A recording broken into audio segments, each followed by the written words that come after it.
Sa isang isla sa Sabah,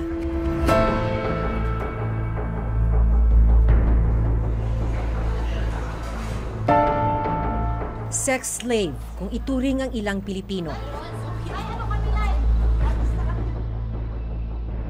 Pagdating ng mga biktima dito sa Labuan, kinukuha agad yung kanilang passport. Sasabihan sila na meron na silang utang. Pinangakuan sila ng legal na trabaho, pero pagdating doon, sila'y ikinakandado. Ibinebenta ang katawan at paulit-ulit na inaabuso.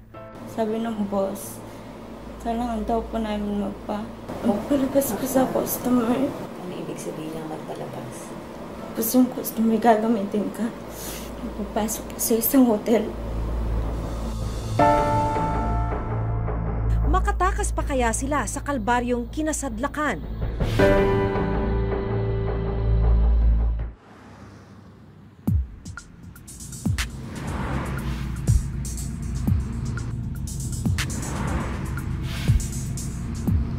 Disyembre ng nakaraang taon, tinungo namin ang isla ng Labuan.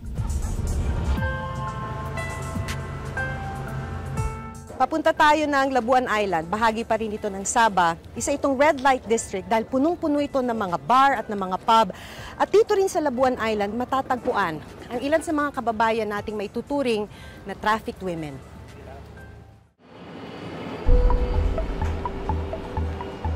Mula Kota Kinabalu, kailangang sumakay ng isang ferry papunta sa isla. Isa sa dinarayo dito ay yung kanilang entertainment na buhay pagsapit ng gabi.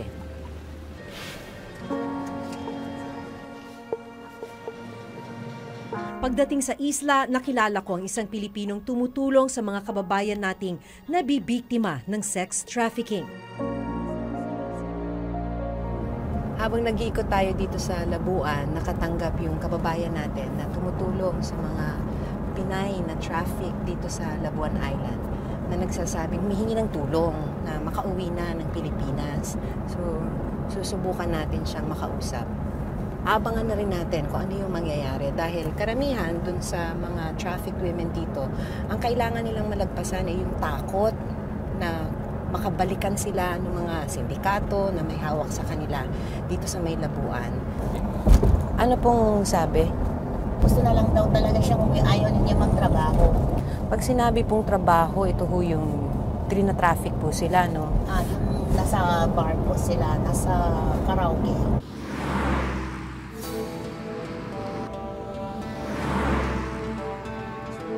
Sa patuloy naming pag-iikot, nadaanan namin ang mga bar na sinasabi ni Mercy. Tinuturo sa atin yung mga tinatawag nilang mga club kung saan marami raw na mga trafficked women, katulad nitong kung saan tayo nakahinto ngayon. So yung mga trafficked women daw, sa araw ay ikinukulong sa ibang mga bahay, hindi lang natin alam kung saan. Pero pag patak na ng gabi, kunyari alas 8, alas 9, alas 9:30, yan dinadala na daw sila dun sa mga bars para ibenta sa mga customers.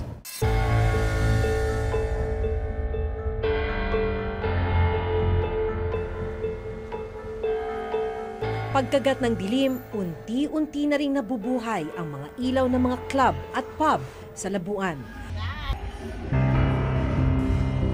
Isang asset ang sinubukang pumasok sa isa sa mga bar.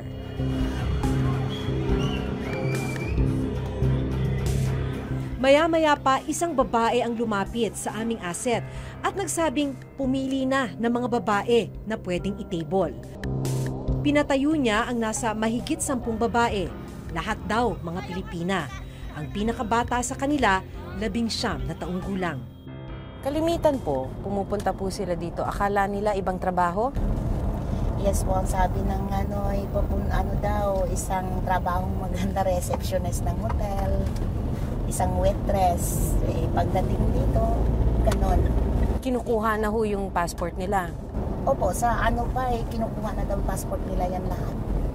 Pagdating ng mga biktima dito sa Labuan, kinukuha agad yung kanilang passport. Sasabihan sila na meron na silang utang. Ang pinakamababang utang ay 6,500 ringgit. Katumbas ito ng around 80,000 pesos. At para mabayaran yung utang na yon, kailangan daw nilang magpa-booking. Pero bukod sa halos araw-araw na pagbebenta sa kanila, posible rin silang mahuli ng Malaysian authorities dahil sa kawalan nila ng dokumento para makapagtrabaho rito sa Sabah. Ganito ang nangyari kina Chona, Loida at Gemma nito lamang nakaraang Nobyembre. Ano nangyari nung day? Inanapan po kami ng passport. Tapos yung iba po kasi, yung ibang mga bag, wala pong passport, wala ang ka-documents pumunta dito. Tapos pinagsasampal-sampal nila sa amin yung mga passport. Pagdating sa kulungan, dito na raw mas naging mala-impyerno ang kanilang mga buhay. Akala nyo, yung raid, baka maliligtas na kayo. Opo. Ang akala namin, iuwi na kami. Yung pag-raid nila sa amin, kinulong po kami na dahil pa naming kriminal. Mas malala pa yung dinanas namin sa kulungan kaysa dinanas namin dito sa quarters namin. Parang doble yung dinanas namin doon. Pansamantalang nakalaya ang tatlo matapos silang tulungan ng ilang kaibigan na makapagbayad ng piyansa. Nagbayad ng abogado 3,000 RM, tapos deposit sa'yo 3,000 RM, so 6,000 yun. Pero mag-a-attend pa po ako ng hearing. May chance pa daw po na makulong po ako. Habang nasa biyahe, itinuro nila sa amin ang kanilang naging kulungan. Pilipino po lahat ng kinukulong nila, iba dyan. Diyan? Opo. Sa police station na yan? Opo, meron po nakakulong dyan. Bago nila dadala sa Lumamera. Pero meron pa po dyan. Mga ilang Pinay yan? Ayun. Marami po, kaso yung iba nakalabas din. Kaso tulad din po namin, pansamantala lang. Pansamantala. Gaya ng ibang biktima, pinangakuan din sina Chona ng magandang trabaho bago pumunta rito sa Sabah. Kwento nila, mula Maynila, dinala sila ng recruiter sa Brooks Point, Palawan. Mula Palawan, isinakay sila sa isang bangka at bumiyahe ng 7 oras hanggang makarating ng Sabah. Opo. Hindi kayo dumaan sa immigration? Hindi po. May mga hawak ba kayong passport? Passport po, may hawak po kami. Nagtaka nga po kami, bakit doon kami dinahan? Ano yung akala mong trabaho? Waitress lang po talaga. Yan po kasi yung sinabi ng agent sa amin. Pumaya po ako kasi sabi nila, 1 month, 3,000 RM yung sahod. Magkano na rin po yun sa Pinas? Nasa 30,000 na po. Tapos, tinatanong ko, bakit ganito? Sabi, bakit kailangan namin mag-makeup? Bakit kailangan namin mag-base ng sexy? Doon na po ako nagtanong. Sabi, sabi ng boss, kailangan daw po namin ganun na po. Magpalabas. Wala na po akong magawa. Kailangan daw po namin makabayad ng utang. Ano ibig sabihin ng magpalabas? Magpalabas ko sa customer. Tapos yung customer gagamitin ka. Pupasok po sa isang hotel. Gano'ng katalas sa isang gabi? 2 beses po. Araw-araw? Kung meron pong may gusto sa'yo, kailangan sumama. Pag wala po, wala daw po ang kikitain. So araw-araw kayong nire-rape na? Opo. Binabayaran lang sila ng kanilang manager sa club 2 beses sa isang buwan. Pero dahil lubog sila sa utang, kadalasan kakarampot lang ang napupunta sa kanila. Maliban sa pambubugaw at panggagahasa, ang iba sa kanila nakakaranas rin daw ng pananakit na pisikal. Pag kinukulit nila na baka pwede na kami umuwi, ayaw po nilang payagan, lalo na po pag malakas po yung babae. Kunting dahilan lang po ginagawa po nilang malaking bagay na sinasaktan po nila. Pag sinasaktan, sampal lang. Bilang bugbog po. Pagkatapos nilang magtrabaho, ikinukulong naman sila sa mga kwarto na kung tawagin nila ay quarters. Sino lang may hawak niyan? Yung mami po namin, Pilipina din po siya. Kahit po makiano lang po ang makiusap kami, magpapadala po kami. Tawagan ko muna si boss, kailangan ko muna siyang tawagin. Siyempre, kailangan na po ng pamilya namin magpadala ay yung pera ko. May oras din po yun, 30 minutes lang po yung panlabas ko. Pero ang mas masaklap, isa sa mga Pilipinang nabiktima ng sex trafficking dito sa Sabah, napatay ng lalaking nag-booking sa kanya. Sa liblib na kalsadang ito, natagpuan ang bangkay ng isang Pilipina na isa sa mga trafficked women dito sa Labuan Island. Nakita yung naaagnas niyang bangkay dito sa may gilid ng kalsada.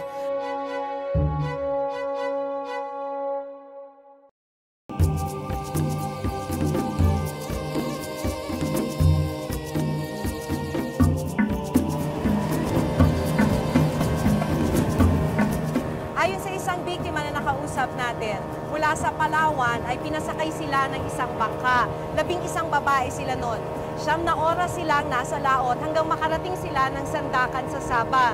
Mula naman sa Sandakan ay pinasakay sila ng bus na naghatid sa kanila hanggang Kota Kinabalu. Mula Kota Kinabalu ay sumakay sila ng speedboat tulad nitong sinasakyan natin ngayon hanggang makarating ng Labuan Island.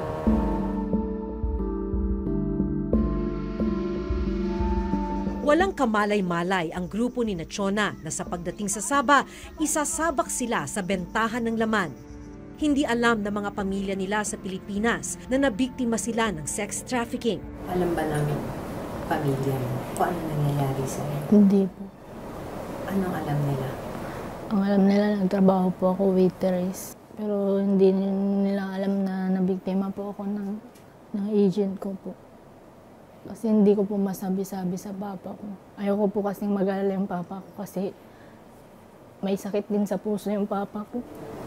Baka hindi na kayanin. Tapos nagtaka sila na hindi nila ako makontak sa loob ng 2 linggo. Sabi ko lang po nagka-problema yung cellphone ko, wala pa akong pambili. Dahil iniiwasan ko po may mangyari din sa papa ko. Kasi ako lang din po yung inaasahan sa amin.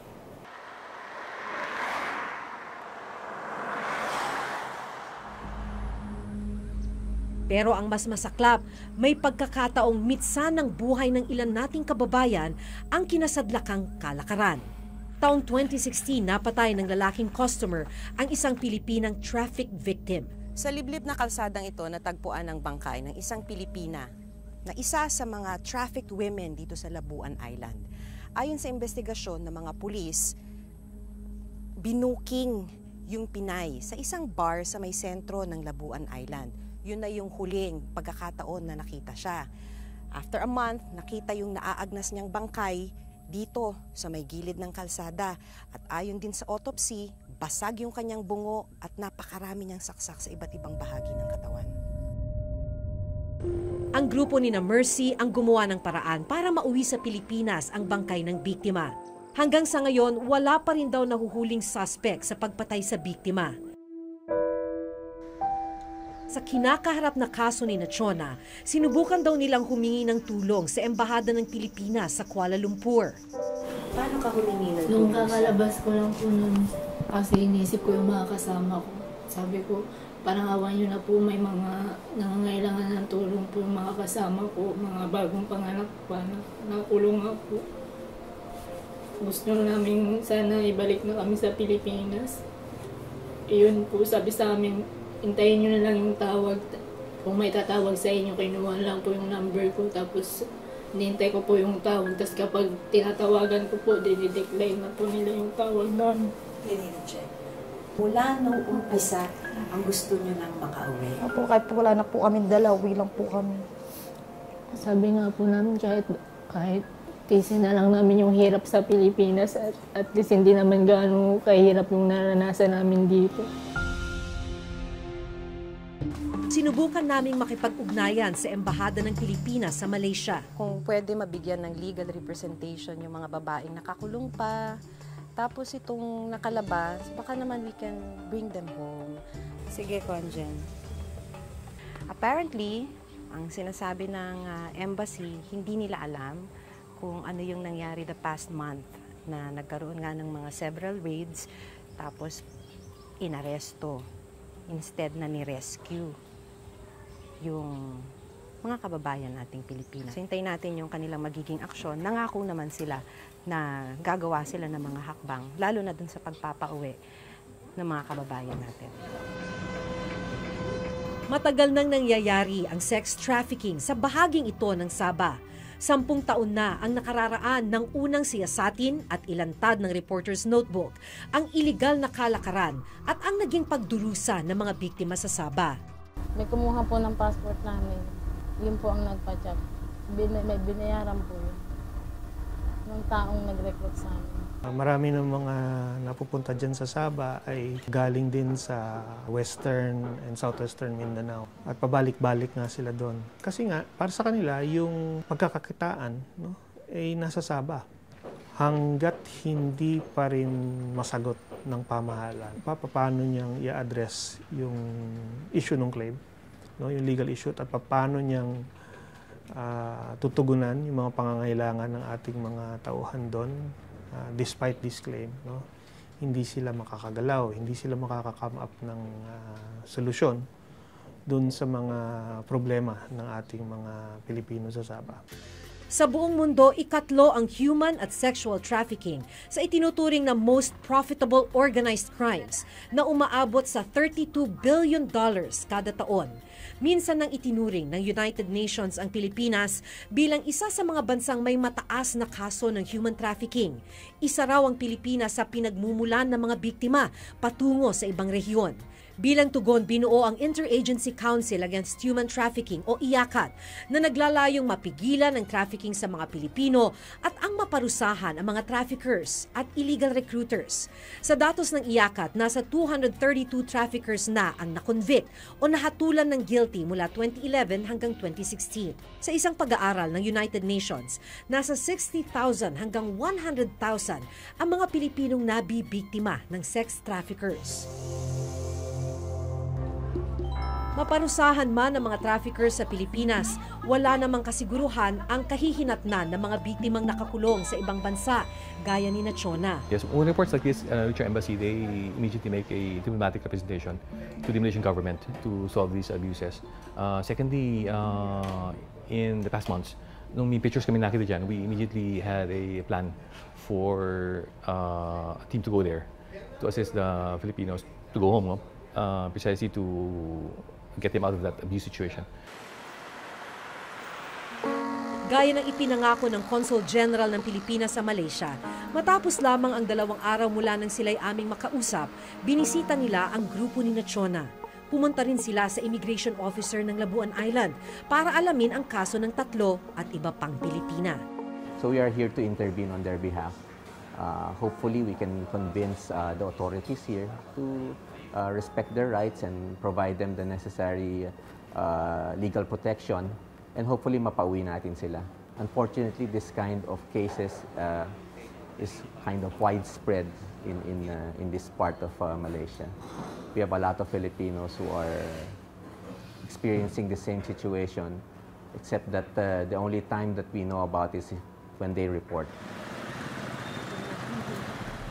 Panahon na raw para magkaroon ng permanenteng kinatawan ng Embahada ng Pilipinas dito sa Sabah para may matakbuhan ang mga nabibiktimang Pilipino. Sana bigyan tugon ito ng ating pamahalaan para naman hindi mahirapan yung ating kababayan dito.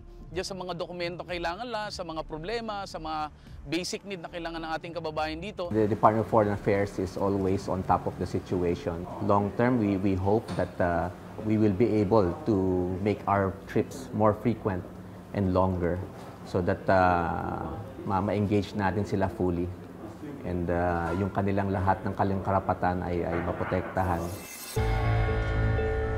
Kailangan rin daw magkaroon ng mahigpit na pagbabantay sa mga pantalan, airport at maging sa mga tinatawag na backdoor para mapigilan ang pagpuslit sa mga Pilipino.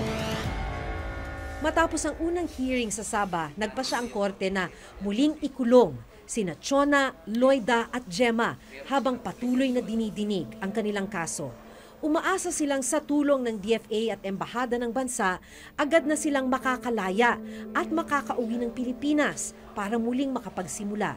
Gusto naman po namin umuwi, hindi naman makakauwi. So, ganito na lang po siguro, hintayin na lang namin hanggang hanggang kailan kami papauwiin.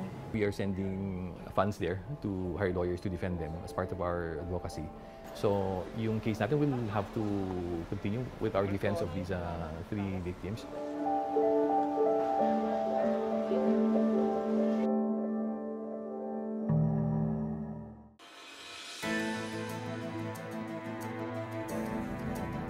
Hindi ko lubos maisip ang kalbaryong dinaranas ng ilang kababayan nating Pilipina.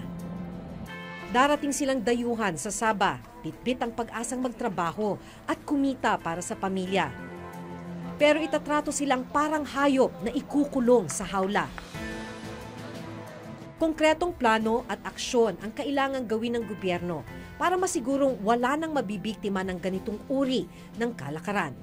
Mula rito sa Sabah, ako si Maki Pulido at ito ang nakatala sa aking Reporter's Notebook.